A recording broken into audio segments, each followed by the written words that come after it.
Assalamualaikum warahmatullahi ta'ala wabarakatuh. Salam sejahtera buat kita semua.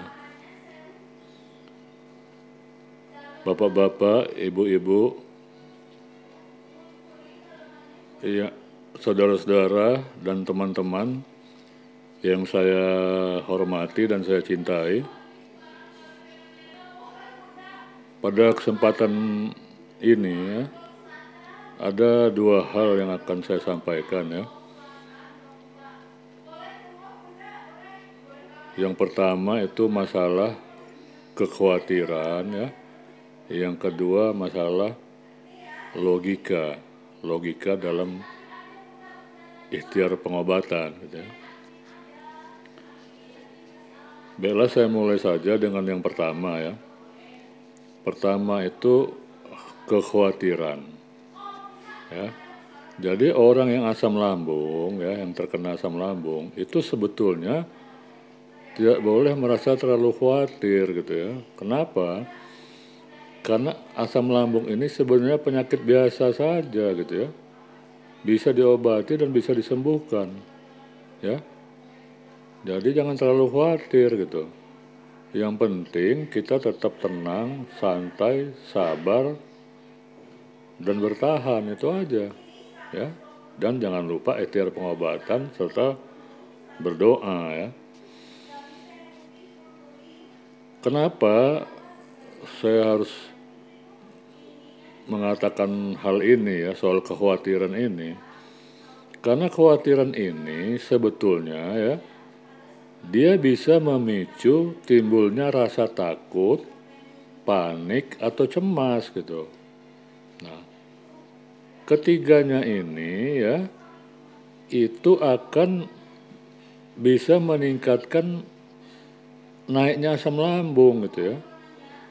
Dalam kata lain ya, dia bisa meningkatkan sensasinya gitu ya. Jadi sensasinya tambah parah atau tambah banyak gitu ya.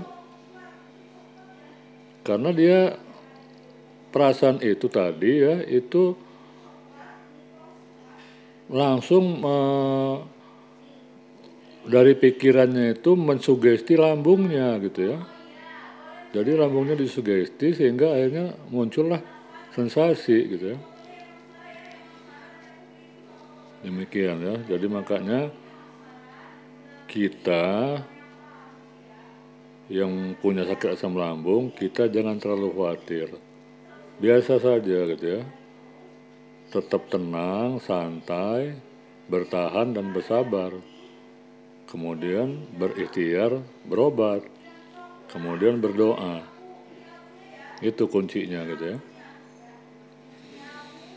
Itu yang mengenai yang pertama tadi ya, kekhawatiran ya. Selanjutnya saya masuk ke yang kedua ya. Yang kedua ini masalah logika dalam ikhtiar pengobatan gitu ya. Jadi kita ya dalam ikhtiar pengobatan itu kita jangan suka begitu saja mendengar omongan orang ya, atau omongan-omongan yang minum ini minum itu, obat ini obat itu. Nah, jangan langsung kita terima gitu ya, tapi kita harus berpikir secara logika dan akal sehat kita, ini masuk akal enggak gitu ya, ini bisa menyembuhkan enggak ya, bisa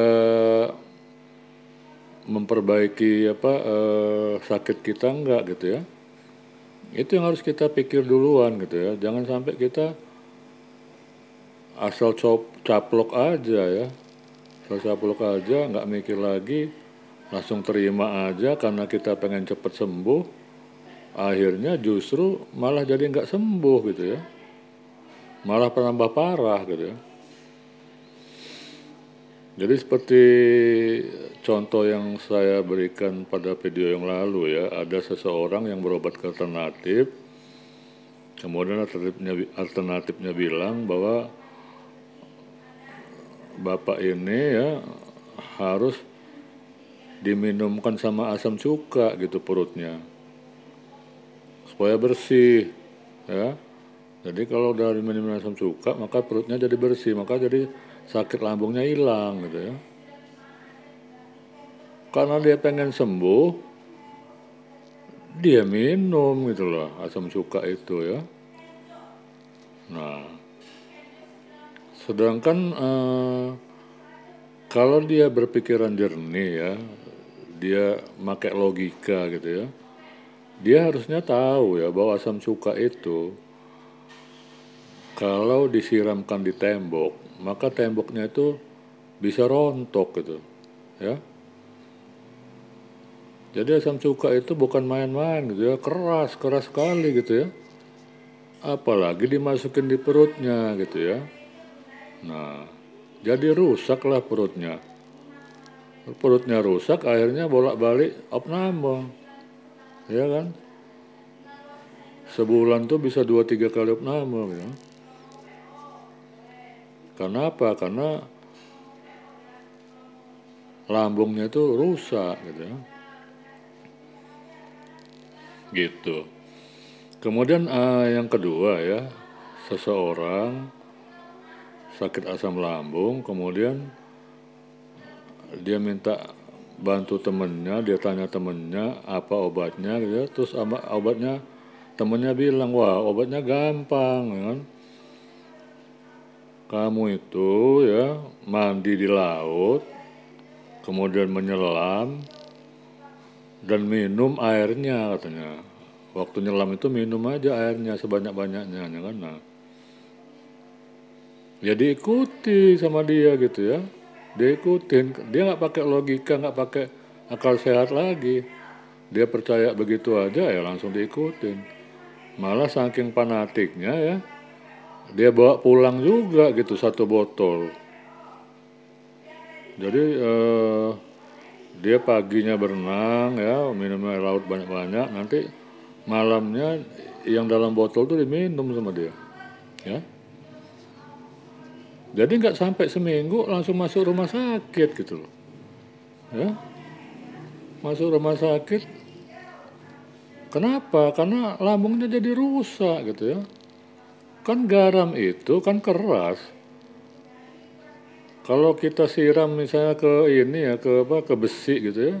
Besinya kan langsung karatan itu. Ya. Jadi bukan main-main. Memang ada anggapan ya bahwa garam itu adalah basa. Kemudian asam lambung itu asam. Jadi kalau asam dicampur dengan basa, maka dia jadi netral.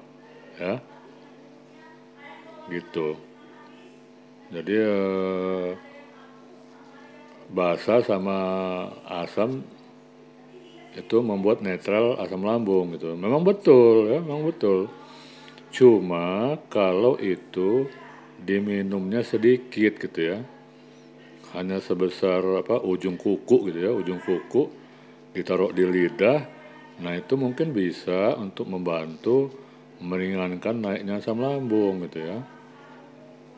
Garam itu gitu ya. Tapi kalau sudah diminum banyak begitu ya, waduh, itu malah berbahaya gitu ya, berbahaya buat lambungnya sendiri. Ya. Jadi itu yang perlu saya sampaikan. Jadi bisa kita simpulkan di sini ya bahwa yang pertama ya, kita jangan terlalu khawatir. Ya. Karena khawatir itu akan memicu timbulnya takut, panik, dan cemas. Takut, panik, dan cemas itu yang keluar dari pikiran dia itu akhirnya mensugesti lambungnya untuk mengeluarkan sensasi gitu ya. Demikian ya. Terus yang kedua, dalam ikhtiar pengobatan kita harus selalu pakai logika akal sehat ya. Logika akal sehat. Jadi kita berpikir dulu, merenung dulu. Apakah ini baik, apakah ini tidak, apakah ini menyembuhkan atau tidak ya. Apakah ini berbahaya atau tidak. Nah, itu harus kita renungkan dulu gitu ya. Jangan kita main caplok-caplok aja gitu ya. Karena kita pengen sembuh, jadi akhirnya jadi malah nggak sembuh gitu ya, malah jadi langganan rumah sakit. Saya rasa itu yang perlu saya sampaikan pada kesempatan ini ya. Mudah-mudahan ini bisa mendapatkan tambahan wawasan dan pengetahuan bagi kita semua. Salam sehat dan tetap semangat. Wassalamualaikum warahmatullahi taala wabarakatuh.